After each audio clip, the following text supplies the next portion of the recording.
To speak with Jamie Hersh, NHL Network on the Heister Automotive Group hotline. Jamie, welcome back to the show. Thank you very much for joining us. We'll start with the obvious. After a win like Game 2 for the Canes, which was, they're going to write sonnets about it. Is the series over, or can the Islanders realistically fight back mentally? I think the series is over, unfortunately, for the Islanders, because, the Islanders were not the better team in that game at all. Mm-hmm. But the fact that they were up 3-0, you can't let that go. Like, you had to get through that game and walk away saying, man, we really stole that one. We really lucked out. That's the only way in my mind that they come back in that series, is if they somehow eke out that win. But the way in which they lost, I think it's easier if they had just gotten blown out and lost 5-0 to the Canes. But to feel like you really should have won the game, even though you were thoroughly outplayed, and you didn't, and you let 2 goals in 9 seconds, and that was the difference late in the third period, that is gut-wrenching, heartbreaking stuff. And unfortunately, the Islanders know that all too well. It's happened time and time over the course of the season. It happened in the outdoor game, the Stadium Series against the Rangers. And so this is, unfortunately, kind of like a here we go again mentality for at least Islanders fans. And I got to think a little bit of that might be creeping into the room as well. That's exactly what Canes fans wanted to hear. If we take that and we look kind of beyond to what is hopefully a longer postseason run, how much would an extended Brett Pesce absence, if it ends up being longer than just this series, affect the Canes? That would be huge. But the good thing is, I do think that they are so much deeper than they have been in years past. And, while Pesce's certainly super valuable, and their team defense is really good, their goaltending's been really good lately. And so I think, what we've talked so often about the Canes come playoff time is, can they score goals? Can they get that depth scoring? And so they've kind of addressed that, I think, in the form of Jake Guentzel. I remember I was on here a day or two before the NHL trade deadline, and he was my number one guy, where I said, if the Canes can get Guentzel, he is the kind of game breaker that they need. And so I was super excited for them to see that they did go out and get him. And obviously, you guys know all too well how immediate those dividends have been paid off. So hopefully he just keeps it rolling. And he's, personally, I know him back from Minnesota, where he grew up. I know his dad, he used to coach at the University of Minnesota when I was covering the Golden Gophers back in my early days of reporting. And so I'm a huge Jake Guentzel fan, and I certainly root for him come playoff time.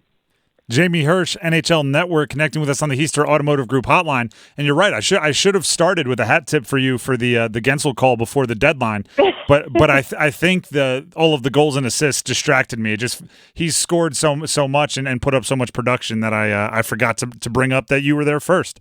Well, let's say I was not there first. I'm not going to go that far, but before yes, the deadline, first might have been aggressive, but overcorrecting. Yeah, his name was out there for a lot of people. I think it was a pretty well-known thing that he was the hot target and the biggest fish in the market. So I was just glad to see him land with a team that I think really needed someone like him.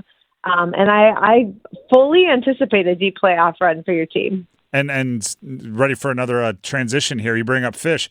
He now gets to play with Fishy, Sebastian Aho, and right, see, connections, segues. There you go. When you put those types of players, and Seth Jarvis and Svetch, they're kind of all mixing up. There might be lacking that net front presence, but as the playoffs go on and get more physical, can you win with that kind of all finesse, all high IQ without that bruiser in that line? I think you can. I go back to, I think Colorado was a little bit of a finesse team. Nathan McKinnon's certainly a horse, and I don't know if I'd call him a finesse player per se. He just kind of blows through everybody. But, he's also not a huge net front guy either. So, I think about the Avalanche as kind of the most recent, super skilled team that won the Cup. Vegas is a little bit harder nosed, harder to play against, that gritty style. So I don't know, but I do think that there is enough talent for sure, no matter how you get it done. And I think, Guentzel, even though he is a finesse player, he's scored some big time goals right in front of the net in his career, and especially in playoffs. I go back to his rookie season when they won the Cup, and he was a huge part of that team. And that was kind of when he first went on the map, and people were like, who is this kid? He's a gamer come playoff time, and he's proven to do that year after year. Hey, Jamie, it's Dennis Cox. We've seen Boston in their series against the Toronto Maple Leafs. They go with Swayman and Allmark, the goalie rotation that we saw them have throughout the pretty much the entire regular season.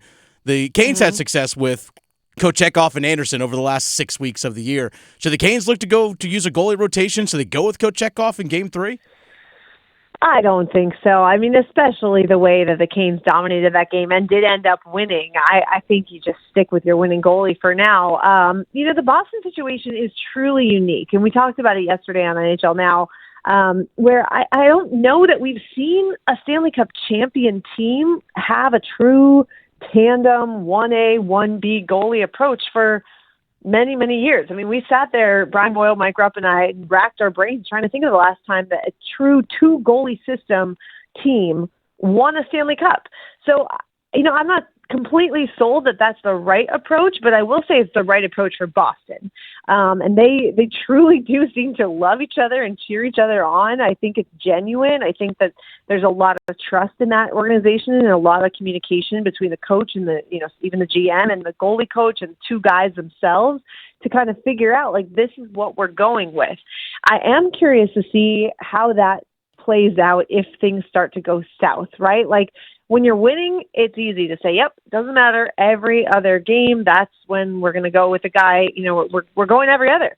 But it is going to be interesting to see if they're really going to hold true to that approach if they start trailing in a series. Like, if Toronto ends up winning tonight, and who's it going to be? I think Swayman tonight. If he ends up putting up a stinker, I don't know. Let's say Allmark bounces back then in Game 4 with a shutout performance. Like, do you really go back to Swayman for Game 5? I don't know.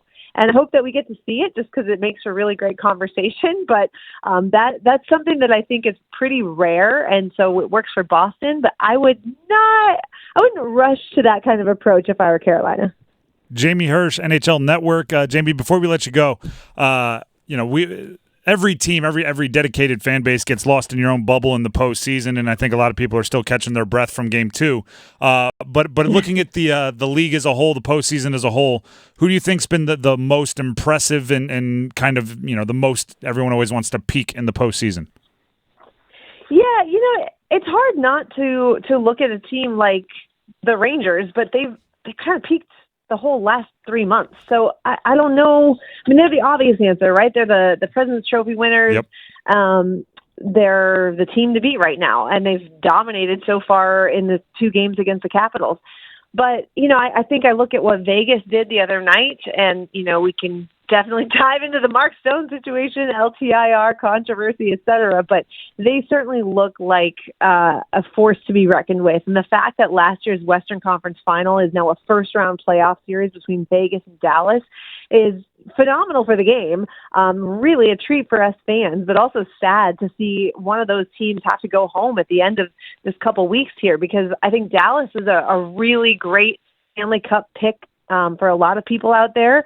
I think Vegas might win the series, and that would shock a lot of people to have, the number 1 seed in the West go home in the first round. But that's just how good the Western Conference is. So for anyone listening out there who is kind of locked into that Carolina Eastern Conference bubble, like, take a look at some of those late games, because, what Connor McDavid's doing out in Edmonton, they're playing tonight, and Dallas and Vegas, like, those series are going to be just a grind. So I would say keep an eye on the Western Conference, because there's some really good talent this year out there. Jamie, we appreciate you for jumping on the Heister Automotive Group hotline, and we'll continue to follow along with all your coverage and discussions on NHL Network. All right. Thanks so much, guys.